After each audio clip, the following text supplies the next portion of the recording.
ওরে কপাল ফোড়ার দল, মসজিদের মধ্যে আসিয়া যদি 1 রাকাত নামাজ আদায় করো, আল্লাহর নবী বলেন তোমার 1 রাকাত নামাজের বদৌলতে আল্লাহ পাক তোমাকে 27 রাকাতের সওয়াব আমলনামায় দান করে দিবেন। এটা হলো ফানজিগানা মসজিদের মধ্যে এসে নামাজ পড়লে। জামে মসজিদের মধ্যে যদি কেউ কোন মুমিন বান্দা বা যখন নামাজ আদায় করবে, আল্লাহর রাসূল বলেন 1 রাকাতে 50 থেকে 500 রাকাতের সওয়াব তার আমলনামার মধ্যে লিখে দেবেন।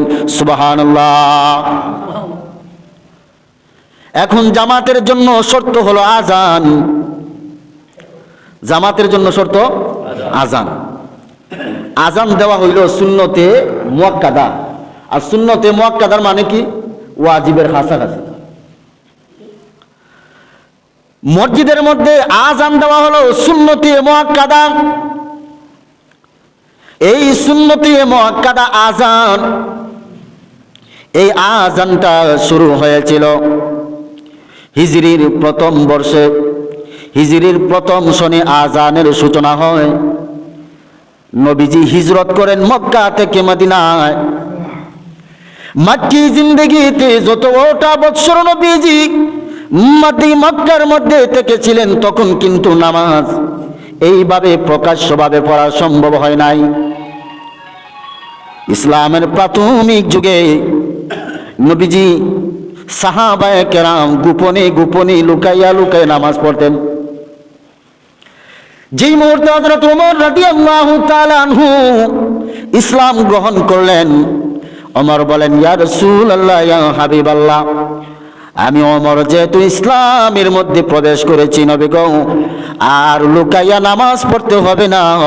আগামী কাল থেকে বাইতুল্লাহ শরীফের সামনে যাইয়া নামাজ আদায় করব। সরাসরি নামাজ আদায় করছেন, কিন্তু আযান দেওয়ার সাহস হয় নাই। আল্লাহর নবী রাহমাতুল লিল আলামিন যখন মদিনায় হিজরত করলেন, মদিনায় যাওয়ার পর মসজিদে নববী বানাইলেন।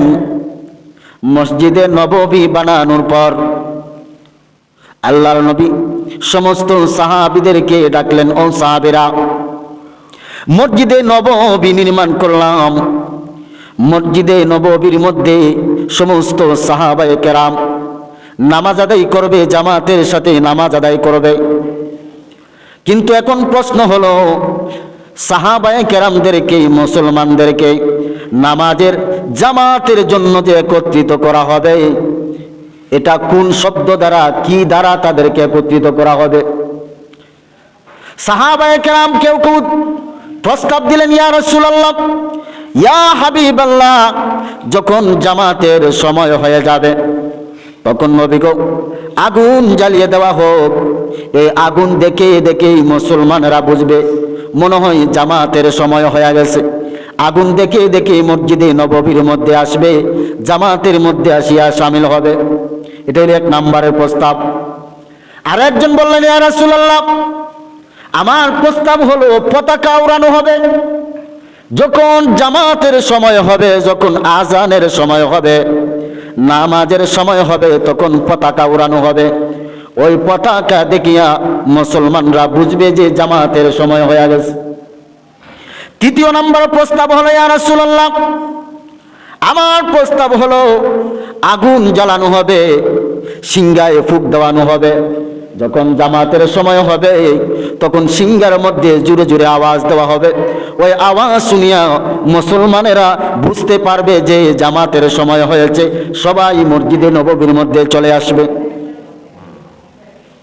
4 নম্বর প্রস্তাব হলো, ইয়া রাসূলুল্লাহ, যখন নামাজের সময় হয়ে যাবে, জামাতের সময় হয়ে যাবে নবী গো, তখন দুল ফিটানো হোক। দুলের আওয়াজ শুনিয়া বুঝবে মানুষেরা যে জামাতের সময় হয়েছে। প্রস্তাব কয়টা? 7টা। প্রস্তাব কয়টা? 7টা।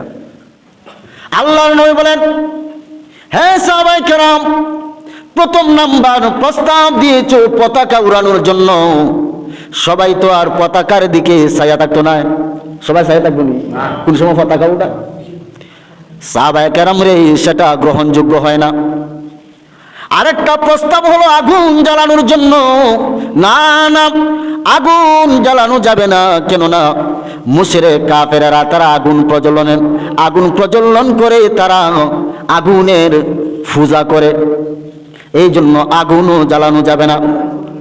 আরেকটা প্রস্তাব হলো ঢোল বাজানো। না না, ঢোলও বাজানো যাবে না। সেটা হলো নাস্তিক বেঈমানেরা ঢোল বাজাইয়া তারা পূজা করে, অর্চনা করে, এই জন্য ঢোলও বাজানো যাবে না, আগুনও জ্বালানো যাবে না, পতাকা উড়ানো যাবে না। তাহলে কি করা যায়? মুসলমানদেরকে কিভাবে নামাজের দিকে ডাকা যায়, জামাতের দিকে ডাকা যায়, মসজিদে একত্রিত করা যায়? আল্লাহর রাসূল বলে, সাহাবায়ে কেরাম আজকের যে পরামর্শ সবাই এখানে স্থগিত হয়ে যাক, দেখা যাক আগামী কালকে কি করা যায়, কোনো একটা পরামর্শ করা যায় কিনা।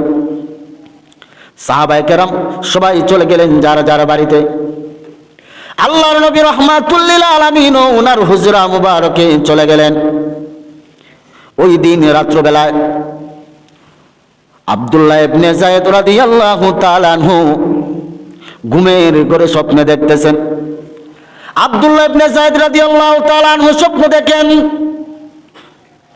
উনি কি যেন খুঁজতে আছেন, কিন্তু খুঁজে পাইতেছে না। একজন জুব্বা পুরোহিত লোক বলতেছে, আব্দুল্লাহ ইবনে যায়েদ তুমি কি খুঁজতেছো? আব্দুল্লাহ ইবনে যায়েদ বলে, আমি একটি জিনিস খুঁজতেছি কিন্তু পাইতেছি না। আব্দুল্লাহ ইবনে যায়েদ বলেন, এমন একটি জিনিস আমি তালাশ করতেছি। গতকাল নবীজির দরবারে গিয়েছিলাম, নবীজি পরামর্শ দিয়েছেন কিভাবে মুসলমানদেরকে মসজিদের মধ্যে সমাবেত করা যায়, কিন্তু এখন পরামর্শটা এখনো শেষ হয় নাই, সেটার জন্য আমি পেরেশানি করতেছি। ওই জুব্বা পরিহিত লোকটা বলতেছে, আব্দুল্লাহ ইবনে যায়েদ আমি কি তোমাকে এমন একটি সুন্দর কথা কি শিখাইব যে কথা দ্বারা মুসলমানদেরকে মসজিদের মধ্যে একত্রিত করতে পারবা, জামাতের দিকে ডাকতে পারবা? আব্দুল্লাহ ইবনে যায়েদ বলেন, আপনি যদি শোনান তাহলে তো ভালো হয়। উনি বলতেছেন, আব্দুল্লাহ ইবনে যায়েদ তাহলে শুনো।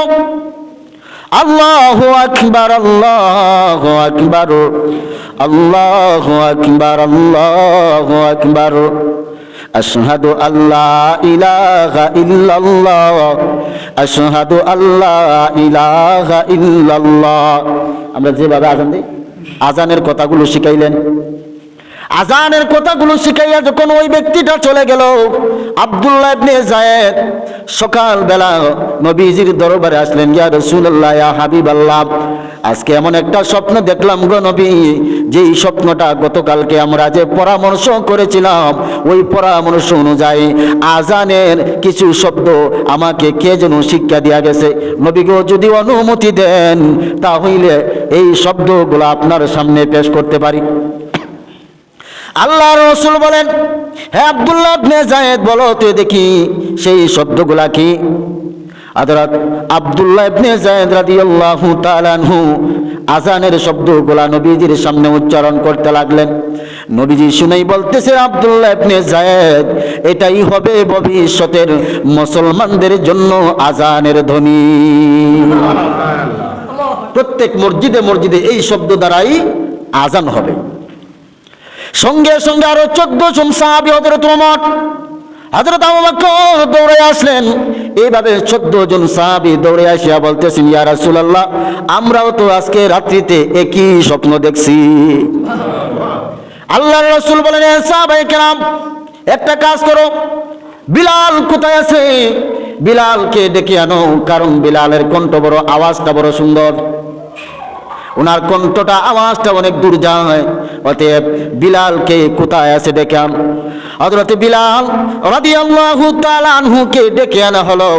হযরত বিলাল রাদিয়াল্লাহু তাআলা আনহুকে আল্লাহর নবী আদেশ করলেন, বিলাল আজ থেকে তুমি মসজিদে নববীর মধ্যে স্থায়ী মুয়াজ্জিন হিসাবে তোমাকে রাখা হলো।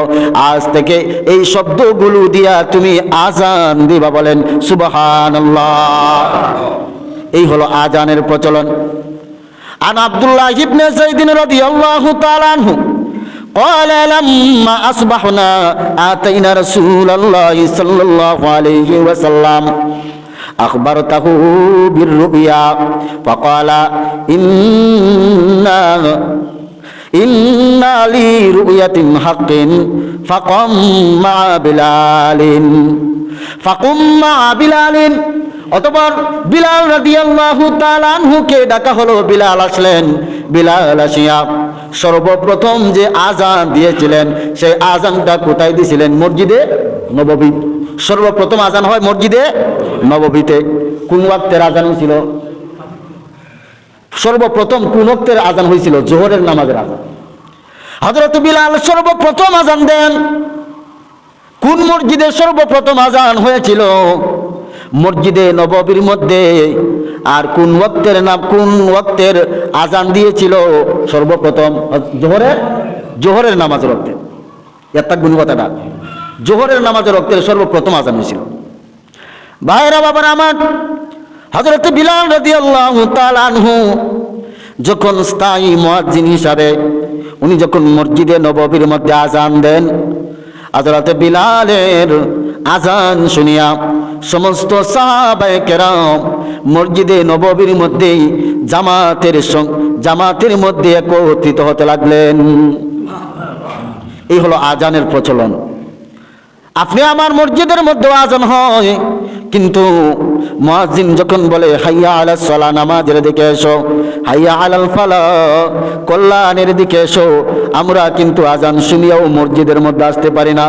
ও মুমিন মুসলমান শুনো, ফজরের সময় যখন বলে মুয়াজ্জিন আসসালাতু খায়রুম মিনান নাওম, ঘুম হইতে নামাজ ভালো, একা হইতে জামাত ভালো, তখন আমরা আরামের ঘুমটাকে হারাম করিয়া যদি মসজিদের মধ্যে পুরুষেরা জামাতের মধ্যে শামিল হইয়া যাইতে পারে, আল্লাহ রাব্বুল আলামিন আরশ আজিম থেকে মুস্কি মুস্কি হাসি দেয় আর ফেরেশতাদেরকে বলতে থাকে, ফেরেশতারা দেখো আমার বান্দারা আমার মহব্বতে, আমার হাবিবের মহব্বতে তারা আমাকে দেখে নাই, তারপরও ওই নামাজের মহব্বতে কম্বলটা সরাইয়া, রাজাইটা সরাইয়া, এত শীতের মধ্যে ওযুটা বানাইয়া আমার ঘর মসজিদের মধ্যে চলে এসেছে ফজরের জামাত আদায় করার জন্য। সাক্ষী থাক, তোরা সাক্ষী থাক, আমি আমার বান্দাদেরকে ক্ষমার ঘোষণা করে দিলাম। তো নামাজ পড়া দরকার আসেনি? নামাজ পড়তে হবে। তাই বলছিলাম আজানের মধ্যে শব্দ হইল 15টা। শব্দ কয়টা? 15টা। আমাদের আবু হানিফা রহমাতুল্লাহি আলাইহি, আমাদের মাযহাবের ইমামের নাম কি? ইমামে আবু হানিফা রহমাতুল্লাহি আলাইহি, উনার মতে হইল আজানের মধ্যে 15টা শব্দ, আর ইকামতের মধ্যে কয়টা? 17টা। দুইটা শব্দ বেশি আছে না? কাদ কামাতিস সালাহ, কাদ কামাতিস সালাহ। আজানের মধ্যে 15টা শব্দ আর ইকামতের মধ্যে 17টা শব্দ। এখন বোঝা গেল যে হাদিসটা আপনাদের সামনে আমি পড়লাম, এটা হলো বুখারী শরীফের হাদিস। আন মুহাম্মদ ইবনে আব্দুল্লাহ ইবনে যায়দিন রাদিয়াল্লাহু তাআলা আনহু قال لما اصبحنا آتينا رسول الله صلى الله عليه وسلم فأخبرته بالرؤيا فقال إن للرؤيا إن حق فقم مع بلال। হযরত বিলাল রাদিয়াল্লাহু তাআলা আনহু এর মাধ্যমে যখন আজানের প্রচলন হয়ে গেল, এমনকি সেই যুগ থেকে আনিয়া এখন পর্যন্ত, এমনকি কিয়ামত পর্যন্ত সেই আজানই থাকবে। জোরে বলেন সুবহানাল্লাহ। তো আমরা আজান শুনিয়ে যাতে সকলেই মসজিদে আসিয়া পুরুষরা নামাজ আদায় করতে পারি, সকলে বলুন আমিন। ওয়া আখির দাওয়ানা আনিল হামদুলিল্লাহি রাব্বিল